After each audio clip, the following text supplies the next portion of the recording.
Ndabahaye amahoro mwese mukunda imico n'akaranga vy'Uburundi. Izina ry'iwanje ni Feliciano Bankunguka, mumenyereye cane mu kiganiro Nyibutsa Akaranga gica ku muhora wa YouTube kuri Nyibutsa Akaranga TV.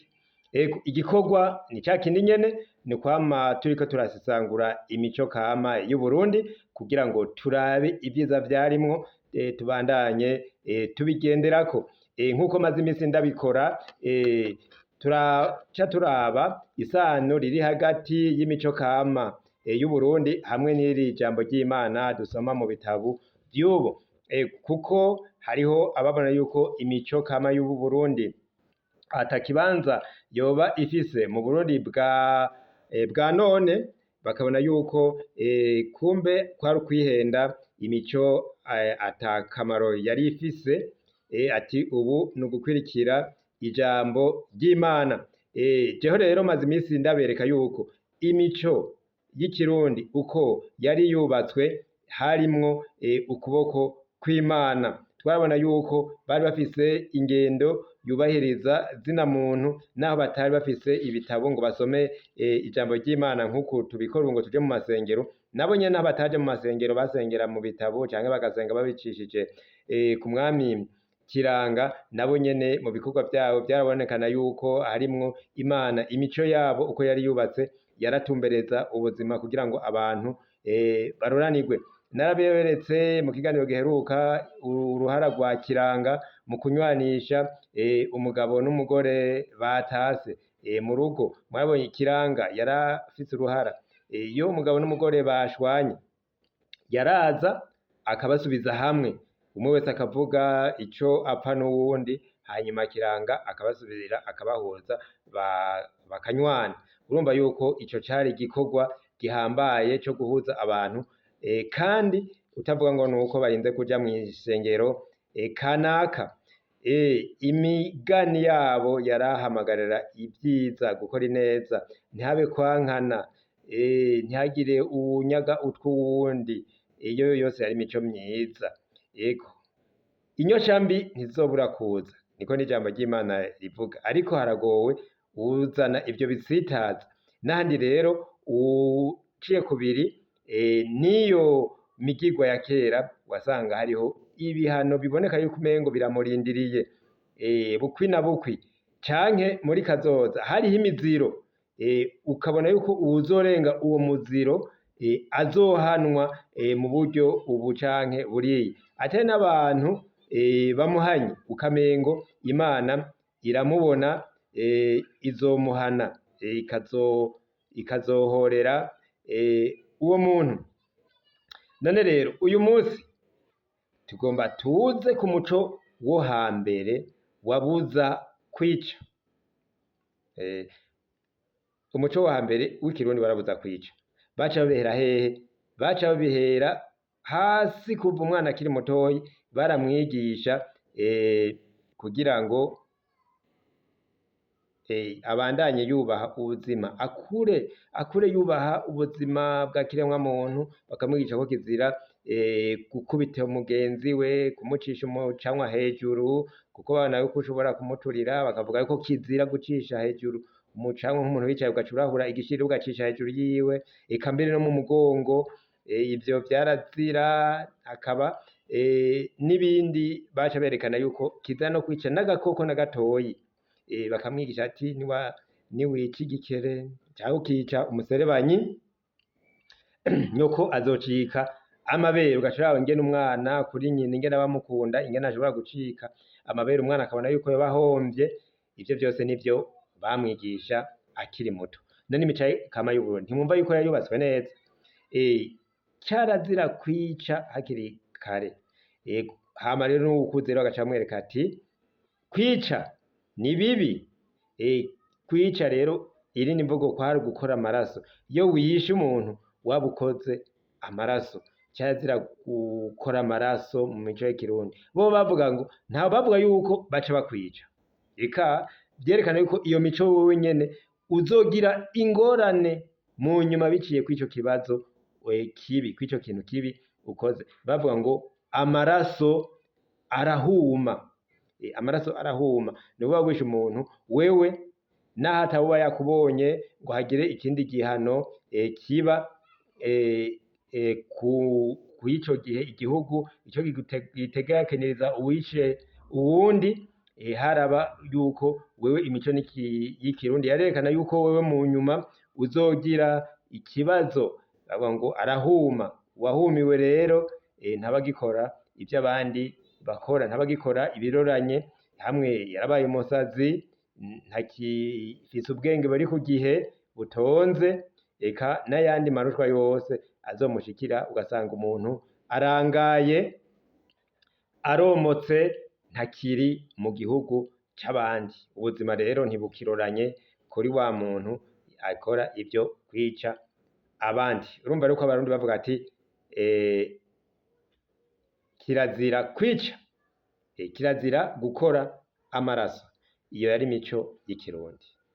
Kirazira kwica, kirazira gukora amaraso. Hari n'abaririmbyi bagiye baragashira no mu majwi.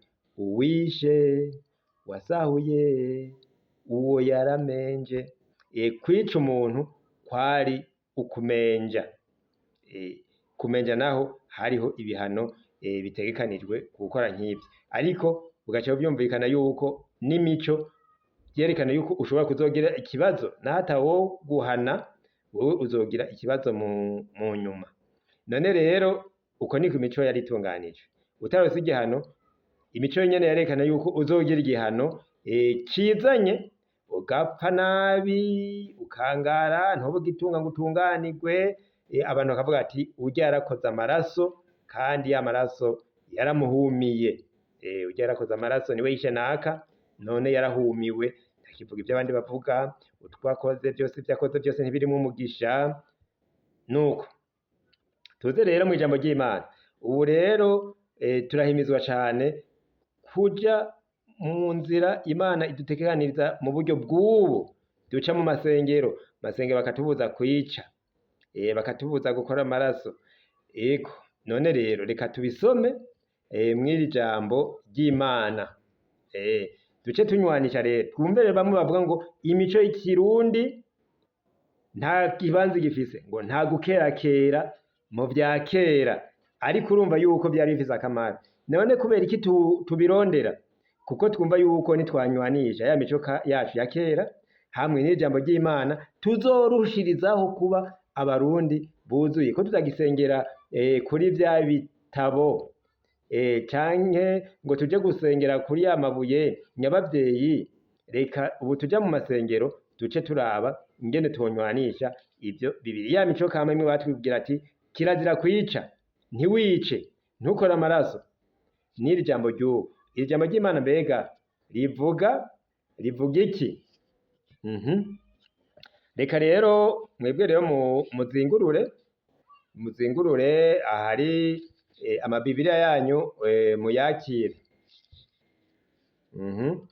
Murabe rero bibiriya zacu, turiko turazingurura, muce muraba muri Matayo 5. Je mfise iki gitabo canditseko isezerano risha, Zaburi, imigani. Isezerano risha, Zaburi, imigani. Mwakire, ni iki gitabo mfise, ni igitabo c'Imana. Kuri Matayo 5 haranditse ngo, turi ku murongo wa kangahe? Umurongo ni 21. Umurongo wa 21. Matayo 5 umurongo wa 21. Ntukice. Ayo majambo kandi ngo turashobora kuyasanga muri Luka ikigabane ca 12 umurongo wa 57 gushika ku 59. Niho twoshobora kuraba kandi ayo majambo. Muri kino gitabo niko baca batwereka. Havuga ngo, mwarumvise ko abakera babwiwe ngo ntukice, uwica abashikiwe no gutsindwa n'urubanza. Murumva, twebwe mu mico ya kera bavuga ngo ntiwice, ntukore amaraso, ntiwice. Aha naho kandi vyabwiwe abakera nyene. Abarundi ibitabo ntivyari byarabashikiriye, ariko urumva bobo baravyigishije barabishira mu buzima bwabo ko kizira kwica. Ubu naho ibi bitabo bije bivuga yuko abakera babwiwe ngo ntiwice. Mwarumvise ko abakera babwiwe ngo ntukice, uwica abashikiwe no gutsindwa n'urubanza. Arongerako ati ariko jeho ndababwira yuko umuntu wese azoshavurira mugenzi we azoba ashikiwe no gushigwa imbere y'intahe. Uwuzotuka mugenzi we ati wakijujuwe azoba ashikiwe no gutsindwa n'urubanza. Urumva si n'ukwica gusa no gushavurira mugenzi wawe birababaje, uzotsindwa n'urubanza. Ntutuke mugenzi wawe, ivyo navyo nyene n'imico irabivuga, nuko tuzobigarukako ikindi gihe. Mwarumvise ko abakera babwiwe ngo ntukice, uwica abashikiwe no gutsindwa n'urubanza. Uyu rero muri Matayo we arongera akavuga yuko ariko jeho ndababwira yuko umuntu wese ashavurira mugenzi we n'utuka mugenzi we abashikiwe no gutsindwa n'urubanza. N'ivyo kwica mbere uca wumva no gushavurirana gusa uba ugiye gutsindwa n'urubanza. Nuko aho bariko baratubwira ati ntukice muri Matayo 5 ikigabane ca 5 mu murongo wa 21. Vyabwiwe abakera, ariko abakera b'Abarundi iri jambo ry'ubu ntiryari bwabashikiye. Ariko urumva ikibana ingene bari bagitunganije ko kizira kwica, kubaha ubuzima bw'umuntu, umwana bakabimwigisha akiri muto. Tubandanye ubu naho kandi dusome mu migani.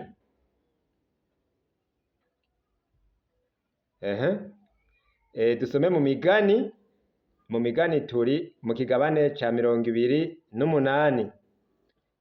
Ikigabane ca 28 tuje ku murongo wa 17.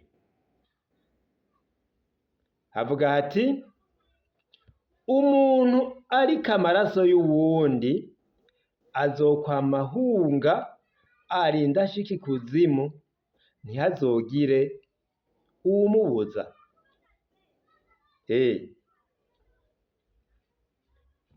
Umuntu ariko amaraso y'uwundi azokwama ahunga arinda ashika ikuzimu, ntihazogire uwumubuza. Azohunga ashike n'ikuzimu, wewe ntuzomubuze. Nahunga ashike n'ikuzimu uwo muntu ariko amaraso y'uwundi. Nuko rero aha twari mu migani 28, ikigabane ca 28 umurongo wa 17. Umuntu ariko amaraso y'uwundi azokwama ahunga arinda ashika ikuzimu, ntihazogire uwumubuza. Iryo ni ijambo ry'Imana.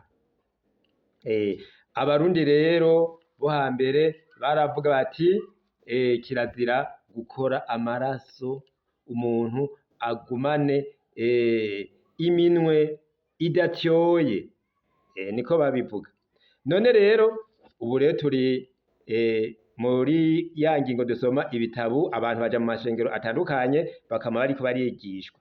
None ikibazo coza, none ko amashengero ari menshi, abantu bama bazindukiye muri ya masengero igitondo umugoroba, imisi y'Imana usanga amasengero yuzuye, none ubu bwicanyi twumva buva he ga bane ba mama?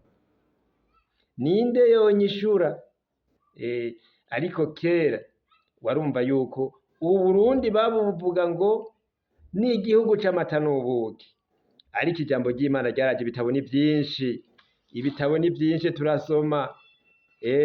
Amasengero ni menshi aruguruwe, none ako kabi kavahe? Hari n'uwundi yacibagije acavuga ngo turahenda Imana, tuvuga ngo turasenga, ariko hari abasenga bisengera, hari abasenga bipfuriza abandi inabi, avuga ati temba ntereke, umuntu agahinyura uwundi mu mutima, mwahura akakuramutsa, watera intambwe akagukeza, ngo tera imbere Imana iraguhezagiye, mugabo urengana inyuma ati ico kigesera, ngo bagihaye iyindi ntambuko mu kazi, huwa iyo kikabura, maze nkaraba ingene amanyama agabanuka, naco kikiriga ubusa, abana babo ntibaje mw'ishure, umugore ntaronke ico yambara, ito urumva ugasanga ni imisabiriro itagira aho ihagaze. Tuca tubonera mu bikorwa bibi, umuntu aguma arondera itunga ridatunganye, bigaca bituma rero yiyumvira no kwica. Nuko rero bakunzi b'imico n'akaranga vy'u Burundi, Feliciano Bankunguka reka ndabasezere, tuzosubire mu biganiro vyo hanyuma. Ego turumvise yuko imico yo hambere yatwigisha gusonera ubuzima bw'umuntu, kuko ubuzima bw'umuntu ariko atihabwa. Tunywanyishije n'ijambo ry'ubu niko tubwira. Twasomye ahashika habiri muri Matayo 5:21, turaja no mu Migani 28, mwahabonye.